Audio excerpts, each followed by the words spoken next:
many of you in this panel have run liquidity programs for your employees with ESOPs.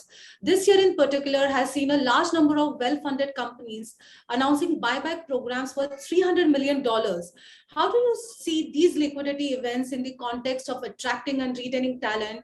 And will this be the new normal in a startup ecosystem? Would you like to take this up first, Ruchi? The most important part of liquidation is trust building. Right? Every time you are actually doing a round, you don't say, okay, so and so you cannot liquidate, right? It's an openness to let people actually cash out for whatever need that I was talking about earlier, right? And hence that builds that trust that this ESOP is not just a piece of paper. Like 5-6 years back, the thought was, okay, does anybody ever get to see this money or not? I think that thought process is changing. People are moving towards the fact that it really has a lot of value. And I think that's important. And for us, like what Lakshman was saying, we started when we did our Series B itself, someone needed it, we actually provided liquidity. So for all the last 7 rounds that the company has raised, there has been liquidation which has been provided to employees.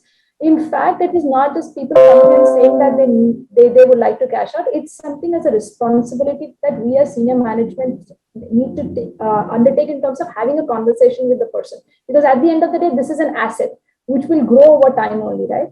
Okay, how much do you need? What's the visibility of the next round? It's an open conversation which we should actually have with employees who would say, okay, afterwards they shouldn't be like, oh, why did I liquidate at that point in time, etc. So having those open conversations, to what Shantanu was also saying, those town halls, explaining what the aspect is very important, and also in the event of liquidity, and I think founders should actually get a little bit more informed about it as well.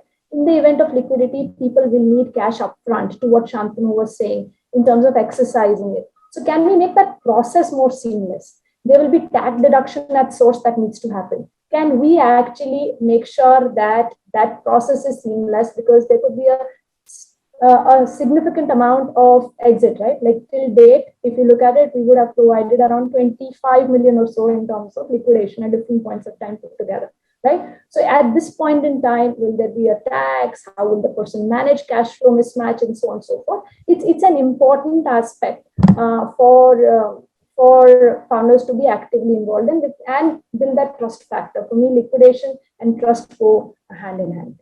Revolutionize your startup's equity management with Qapita. Request a demo today.